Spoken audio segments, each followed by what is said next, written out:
떠오르는 생각은 우리가 많이 경험하고 입력된 것들이 주로 떠오른다. 아인슈타인이 물리를 잘하는 이유는 오직 물리로 꽉 찬 입력값이 있었기 때문이고, 모차르트가 음악을 잘할 수밖에 없었던 이유는 음악으로 꽉 찬 입력값이 있었기 때문입니다. 즉, 우리가 많이 입력한 것들이 결국 우리가 되는 것입니다. 안녕하세요. 띵킹, 생각을 바꾸는 시간 띵바시입니다. 오늘은 생각을 다른 시각으로 보게 해준 전현수 저자의 생각 사용 설명서라는 책을 통해 생각에 대한 관점을 바꿔보는 시간을 가져볼게요. 이 책에서는 생각에 대해 다양한 관점을 제시하는데요. 그중 생각의 특성 4가지만 정리해 보았습니다. 첫 번째, 생각은 하는 것이 아니라 떠오르는 것이다.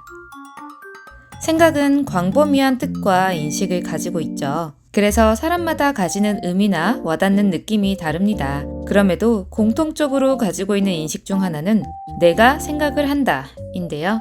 그러나 이건 잘못된 인식입니다. 생각은 내가 하는 것이 아니라 떠오르는 것입니다. 여기서 저자가 말하는 생각은 내 노력이나 의지하고는 아무 상관없이 지금 현재 무언가를 하고 있을 때 그것과는 다른 것이 떠오르는 것을 말합니다.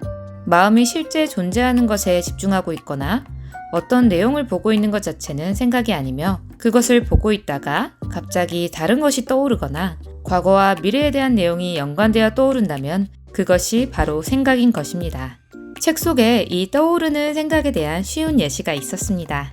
내가 어떤 물건이 필요해서 그것을 가져왔다면 그건 내가 가져온 것이죠. 그런데 어떤 물건이 필요하지도 않았고 가져와야지 라는 생각도 없었는데 갑자기 하늘에서 그 물건이 툭 떨어집니다. 그럼 과연 그 물건은 내가 가져왔다고 말할 수 있을까요? 이처럼 생각도 갑자기 하늘에서 툭 떨어진 듯 예측되지 않게 떠오릅니다.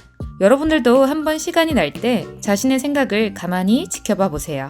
여러분이 억지로 생각하지 않았음에도 어떠한 원인으로 인해서 갑자기 연관된 생각이 떠오르는 것을 발견하실 수 있을 겁니다. 그러므로 생각이 많다고 하는 사람들은 생각을 많이 하는 것이 아니라 생각이 그저 많이 떠오르는 것 뿐입니다. 그럼 어떤 것이 생각으로 떠오를까요? 여기서 생각의 두 번째 특성이 나옵니다. 떠오르는 생각은 우리가 많이 경험하고 입력된 것들이 주로 떠오른다. 우리가 살아오면서 지금 이 순간까지 경험한 것, 눈, 귀, 코, 혀, 입과 같은 신체적 오감을 통해 경험한 것뿐만 아니라 생각과 신념, 판단, 정신적 경험 등 우리가 경험한 모든 것 중 하나가 떠오릅니다. 이러한 경험을 저자는 입력이라고도 표현을 하는데요. 그래서 생각은 입력된 것이 그대로 떠오르기도 하고 서로 결합하거나 변형되어 떠오르기도 합니다. 그리고 내가 입력한 양이 많거나 가장 최근에 입력한 것이 떠오르기 쉽다고 말합니다. 아인슈타인이 물리를 잘하는 이유는 오직 물리로 꽉 찬 입력값이 있었기 때문이고, 모차르트가 음악을 잘할 수밖에 없었던 이유는 음악으로 꽉 찬 입력값이 있었기 때문입니다. 즉, 우리가 많이 입력한 것들이 결국 우리가 되는 것입니다. 누구를 만나고 어떤 대화를 나누고 어떤 책을 읽고 무슨 생각을 하고 무엇을 보았는지가 그 사람의 입력값이 되고, 그 입력값은 결국 그 사람이라는 결과를 도출해내는 것이죠. 그러므로 지금 내 생각을 매우 조심해야 합니다. 과거에 입력된 것, 즉 과거에 주로 생각하던 것이 현재의 내가 되었으므로 지금 현재 내가 어떤 생각을 하고 어떤 마음을 먹고 누구를 만나고 무엇을 경험하느냐가 미래에 떠오르는 생각에 매우 중요한 역할을 하게 되는 거죠. 당장 지금 나에게 좋은 생각을 많이 입력한다면 그 생각은 반드시 떠오르게 되므로 미래는 의도치 않은 좋은 생각들이 계속 떠오르게 되겠죠. 그런데 여기서 생각에 대해 한 가지 더 알아야 될 특성이 있습니다. 바로 생각의 특성 3번째, 생각은 주로 과거와 미래에 가 있다. 방금 전 지금 현재 입력값이 제일 중요하다고 말씀드렸죠? 그럼 여러분은 현재에 머무는 시간이 얼마나 되시나요? 이 점은 자기 생각을 조금만 지켜보면 알 수 있습니다. 대부분 사람들은 가만히 있는 시간이 주어졌을 때 주로 오늘 하루 있었던 일이나 지난주, 지난달 등 과거에 있었던 일이 되새김질되며 떠오릅니다. 또는 점심을 먹으면서도 갑자기 떠오르는 근데 오늘 저녁은 뭐 먹지? 와 같은 생각부터 내가 나중에 막연히 하고 싶은 것들이 떠올려지거나 다양한 미래의 순간들이 불쑥불쑥 떠오르죠. 조금만 집중해서 생각을 지켜보면 우리의 대부분의 생각이 과거와 미래에 가 있다는 것을 알 수 있어요. 그래서 생각이 많은 사람은 주로 과거에 대한 후회나 아쉬움이 많은 사람이거나 미래에 대한 걱정과 불안이 많은 사람일 확률이 높습니다.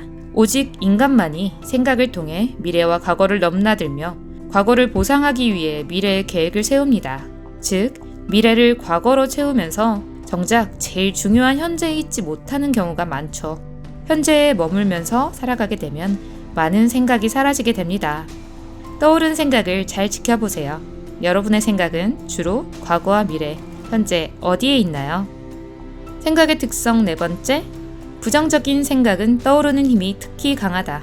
우리가 지나왔던 과거를 한번 쭉 돌이켜봅시다. 즐거웠던 추억도 있고 행복했던 일도 있습니다. 또는 화나는 일, 억울한 일, 후회되는 일도 있습니다. 그런데 즐겁고 행복한 일보다는 화나고 후회가 되고 미련이 남는 등 부정적 기억들이 떠오르는 힘이 훨씬 강합니다. 사실 생각해보면 즐겁고 행복했던 일은 내가 의도적으로 위로를 받기 위해 다시 행복하기 위해 떠올리기도 하지만 부정적인 일은 내가 그냥 가만히 있어도 문득문득 떠오를 때가 있습니다. 그 이유는 긍정적인 일은 그 자체로 종결이 난 상황인데 부정적인 일들은 비록 과거지만 아직 정리가 덜 되었고 가능한 다시 했으면 하는 마음이 있는 미해결된 상황인 거죠. 내 속에서 정리가 필요하니까 부정적인 생각은 자꾸 떠오르게 되고 우리는 떠오른 부정적인 생각에 많은 영향을 받게 되는 것입니다.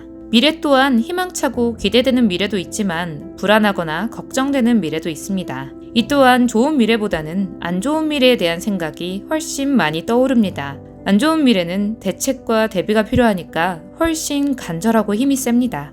좋은 미래를 계획하고 설계하는 것은 미래에 닥칠 두려움에 비하면 절박함이 훨씬 덜하기 때문입니다. 그렇게 떠오른 부정적인 생각은 우리의 현재 생각에서 많은 부분을 차지하게 되고 그것은 또다시 미래에 떠오르는 생각의 입력값이 됩니다. 이 부정적인 생각의 악순환의 힘은 매우 강합니다. 이 강한 악순환의 고리를 끊기 위해 다음과 같은 말을 다시 한번 곱씹어 보셨으면 좋겠습니다. 매사에 긍정적으로 생각하라. 그리고 현재에 충실하라. 강한 부력을 가진 부정적인 생각을 이길 수 있는 건 더 많은 긍정적인 생각을 입력하거나 또는 현재에 충실하며 생각을 줄이는 방법뿐일 것 같습니다. 여기까지 생각의 특성 4가지에 대해 간단히 알아보았는데요. 저자는 생각을 무시하라고 하는 건 아닙니다. 우리가 생각을 안 하려고 해도 생각은 떠오릅니다. 그래서 떠오르는 생각 중에서 필요한 것은 메모해두고 필요할 때는 생각해야 합니다. 이럴 때는 생각하는 것을 알면서 생각하면 됩니다. 필요한 만큼 하고 정지하면 되는 것이죠. 그리고 어떤 생각이 필요하고 어떤 생각이 필요하지 않는가는 결과로 판단해야 합니다. 실제 일과 행동으로 이어지는 생각은 필요한 생각이고 실제 행동으로 이어지지 않는, 즉 행동하지 않기 위해 계획만 짜는 생각은 필요하지 않습니다. 지금 이 순간에서 한 발짝이라도 앞서거나 뒤처지면 앞선 만큼 뒤처진 만큼 괴로움이 생깁니다. 우리는 이렇게 순간순간 현재를 살아가면 될 것 같습니다. 지금까지 띵킹 생각을 바꾸는 시간 띵밭이었습니다. 내용이 도움이 되셨다면 구독과 좋아요, 댓글 부탁드립니다. 모두 건강하고 행복하세요.